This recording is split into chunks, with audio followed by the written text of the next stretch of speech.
میرے محترم بھائیوں، بزرگوں اور دوستوں،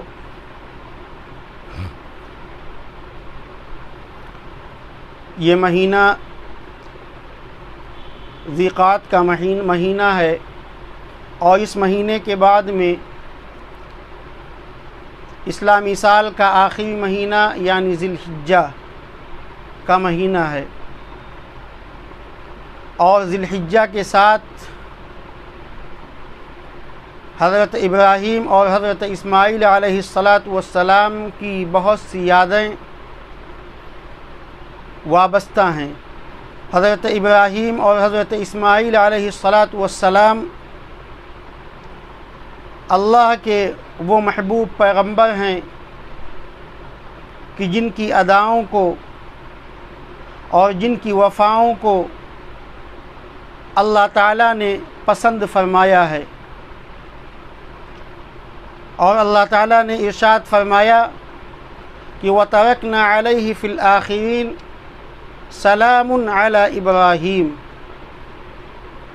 کہ ہم نے ان کی روایات کو اور ان کے کام اور کاج کو اور جو کچھ انہوں نے کیا ہے ان تمام چیزوں کو ہم نے بعد میں آنے والے لوگوں کے اوپر لازم کر دیا ہے، یعنی یہ ادائیں اور یہ وفائیں اللہ کو اتنی پسند آئیں کہ اللہ تعالیٰ نے قیامت تک آنے والے انسانوں کے لیے یہ چیزیں ضروری قرار دے دی ہیں۔ حضرت ابراہیم علیہ السلام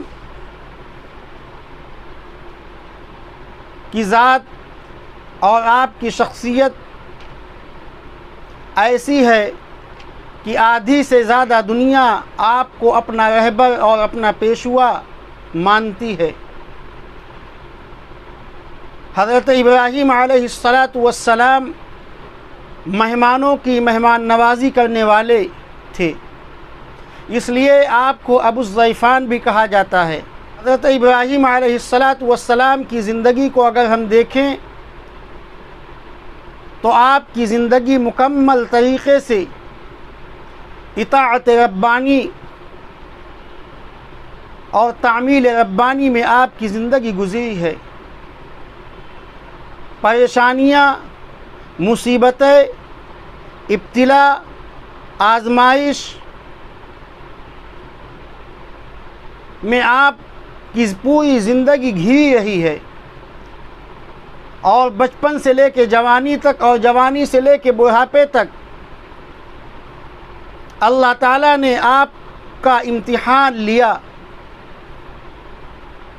اور ایسا امتحان لیا اللہ تعالیٰ نے کہ اس آزمائش میں، اس امتحان میں آپ پورے اترے۔ تو وہ تمام امتحانات، وہ تمام آزمائشوں کا تذکرہ کیا جائے گا، اور آپ تک وہ ویڈیو پہنچائی جائے گی کہ وہ کیا آزمائشیں تھیں جو حضرت ابراہیم علیہ السلام سے لی گئیں۔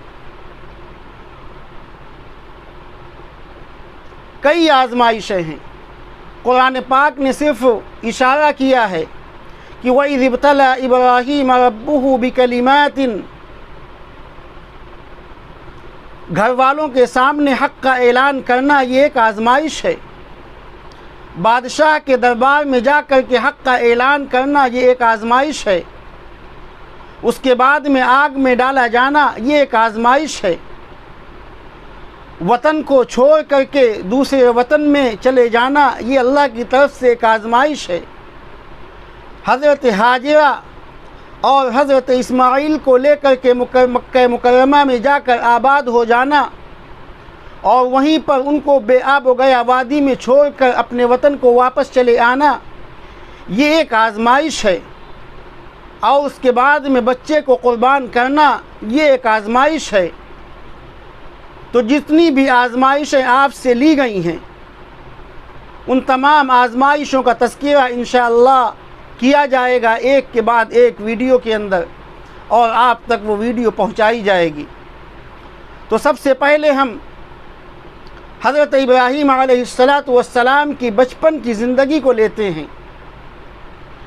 بچپن کی زندگی حضرت ابراہیم علیہ السلام کی یہ ہے کہ اللہ تعالیٰ نے اشارہ فرمایا ہے کہ وَإِذِ ابْتَلَىٰ إِبْرَاهِيمَ رَبُّهُ بِكَلِمَاتٍ، اور اس سے پہلے میں آپ کو بتلا دوں کہ حضرت ابراہیم علیہ السلام کے سلسلے میں قرآن پاک نے یہاں تک ارشاد فرمایا کہ قل صدق اللہ فاتبعوا ملت ابراہیم حنیفا، کہ اے محمد صلی اللہ علیہ وسلم آپ فرما دیجئے کہ اللہ تعالیٰ نے سچ فرمایا ہے کہ ابراہیم کی ملت کی اتباع کرو۔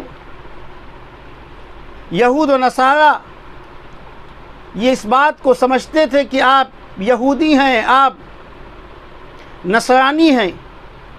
اللہ تعالیٰ نے اس پردے کو چاک کیا اور فرمایا کہ ما كان ابراہیم یہودیا ولا نصرانیا ولكن كان حنیفا مسلما، کہ ابراہیم یہودی نہیں ہیں، ابراہیم نصرانی نہیں ہیں، ولیکن کان حنیفا مسلما، لیکن وہ ادیان باطل سے یکسو ہو کر کے صرف اور صرف اللہ کی طرف متوجہ ہونے والے ہیں۔ ایک موقع کے اوپر اللہ تعالیٰ نے ارشاد فرمایا کہ ام تقولون ان ابراہیم و اسماعیل و اسحاق و یعقوب والاسباط، کہ اے یہودیوں، اے عیسائیوں، کیا تم لوگ اس بات کو کہتے ہو کہ حضرت ابراہیم، حضرت اسحاق، حضرت یعقوب اور ان کی اولادیں کانوا ہودا او نصارا، یہ تمام کے تمام یہودی تھے یا نصرانی تھے؟ قل اانتم اعلم ام اللہ، اے محمد صلی اللہ علیہ وسلم آپ ان سے پوچھئے کہ تم زیادہ جانتے ہو کہ اللہ زیادہ جانتا ہے۔ تو حضرت ابراہیم علیہ السلام یہودی نہیں تھے، نصرانی نہیں تھے، بلکہ وہ اللہ کے ایک پیغمبر تھے جن کا تذکرہ اللہ تعالیٰ نے قرآن پاک کے اندر کیا ہے۔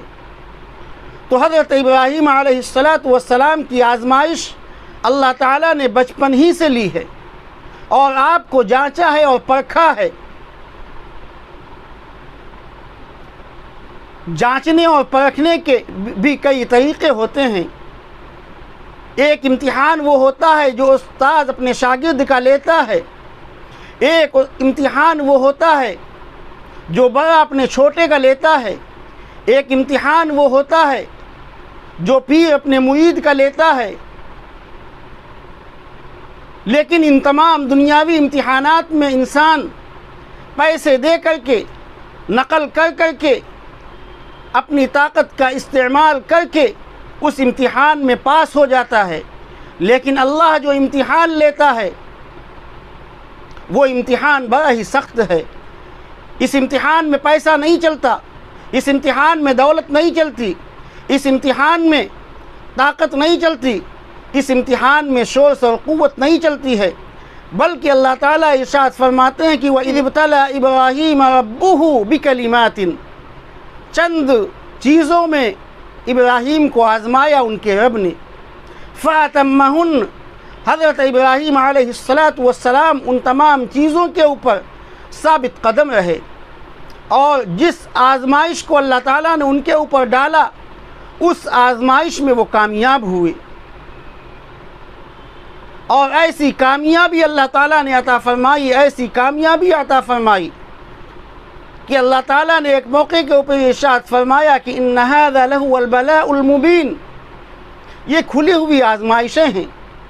ایک موقع کے اوپر اللہ تعالیٰ نے ارشاد فرمایا کہ وَاذْكُرْ فِي الْكِتَابِ إِبْرَاهِيمَ إِنَّهُ كَانَ صِدِّيقًا نَبِيًّا، کہ اے محمد صلی اللہ علیہ وسلم ان کے سامنے آپ ابراہیم کا تذکرہ کیجئے، وہ اللہ کا سچا اور پکا پیغمبر تھا۔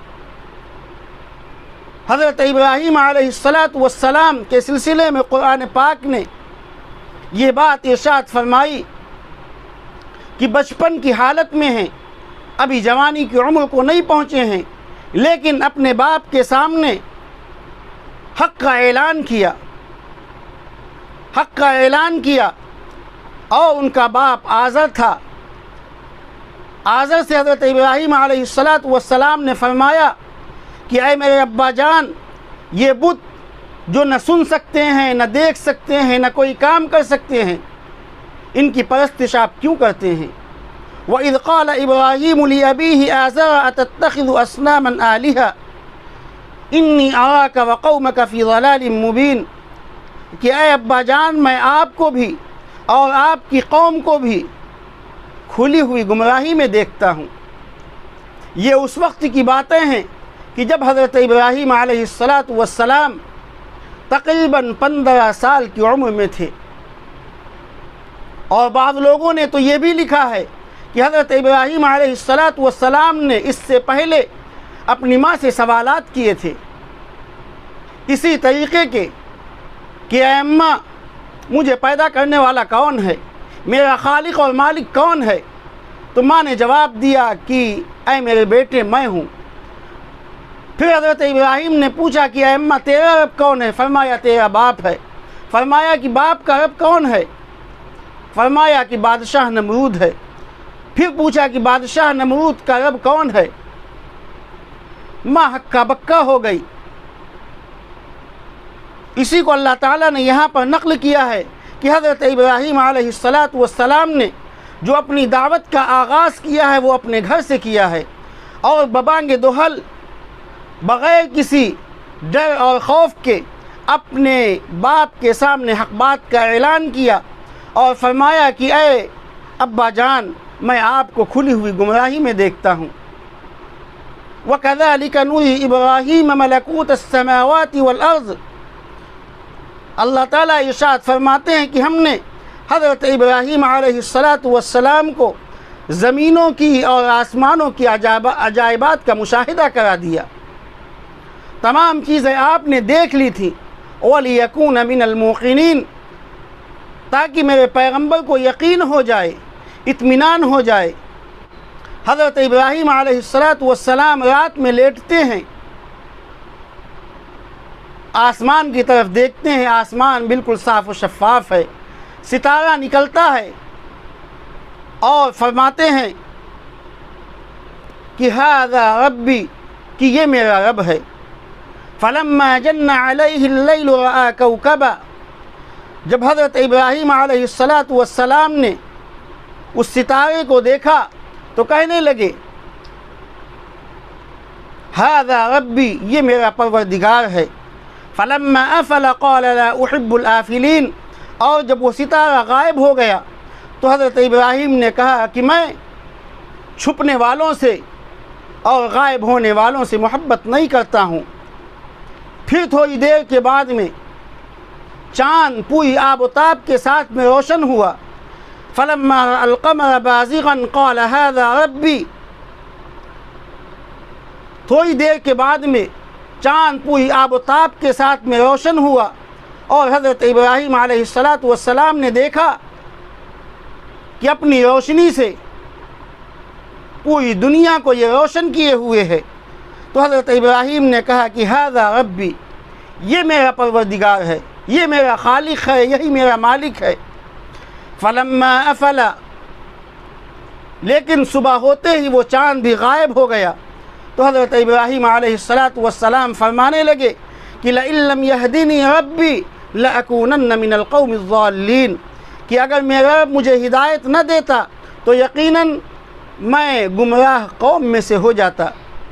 صبح ہو گئی، صبح ہونے کے بعد میں سورج کی کرنیں نکلتی ہیں اور دھیرے دھیرے دھیرے دھیرے پوری دنیا کو اپنی روشنی سے وہ منور کیے ہوئے ہیں۔ ہر چیز جو ابھی تک تاریک تھی وہ پوری طریقے سے روشن ہو چکی ہے۔ حضرت ابراہیم علیہ السلام اس سورج کو دیکھتے ہیں اور کہتے ہیں کہ ھذا ربی ھذا اکبر، کہ یہ تو میرا سب سے بڑا پروردگار ہے، یہ تو میرا سب سے بڑا رب ہے۔ فلما افلت قال یا قوم انی بریء مما تشرکون جب وہ بھی غائب ہو گیا، وہ بھی چھپ گیا شام کو، تو حضرت ابراہیم علیہ السلام نے ارشاد فرمایا کہ اے میری قوم کے لوگوں، تم جس چیز کو شریک کرتے ہو، تم جس چیز کو خدا مانتے ہو، میں اس سے بالکل الگ تھلگ ہوں۔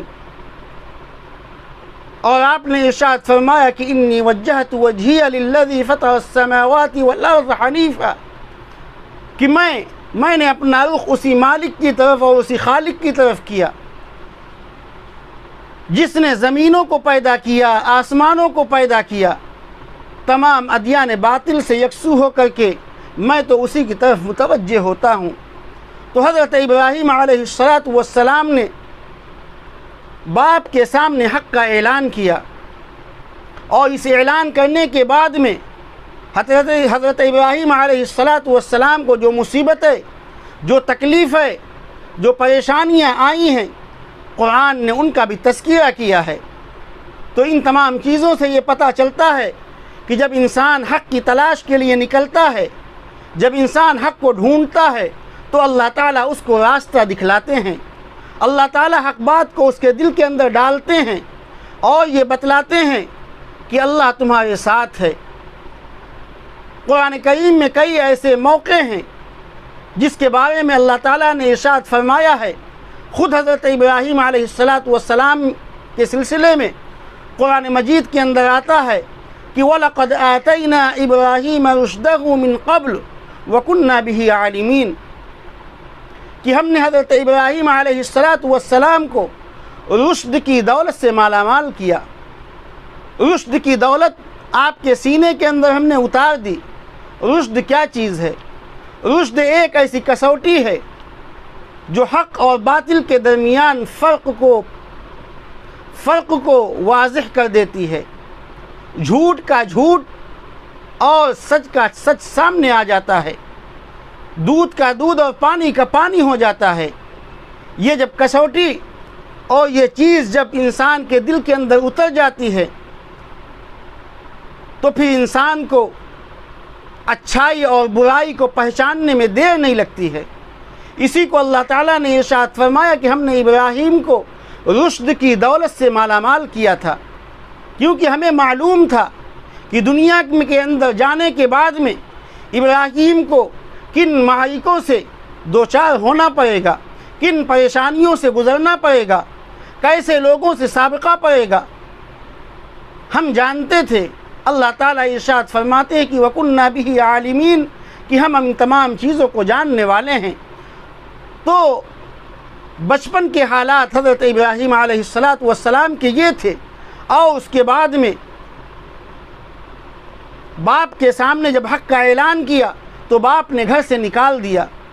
گھر سے نکالنے کے بعد میں حضرت ابراہیم علیہ السلام سے کہا کہ اے ابراہیم اراغب انت عن آلہتی یا ابراہیم، کیا تم مجھ کو میرے معبودوں سے الگ کرنا چاہتے ہو؟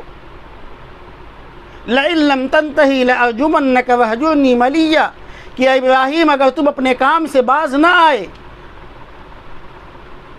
اگر تم نے اس دعوت کے کام کو نہ چھوڑا، اگر تم اپنے مشن سے نہ رکے، تو ابراہیم یاد رکھو کہ میں تم کو سنسار کر دوں گا، پتھروں سے مار مار کے تم کو ختم کر دوں گا۔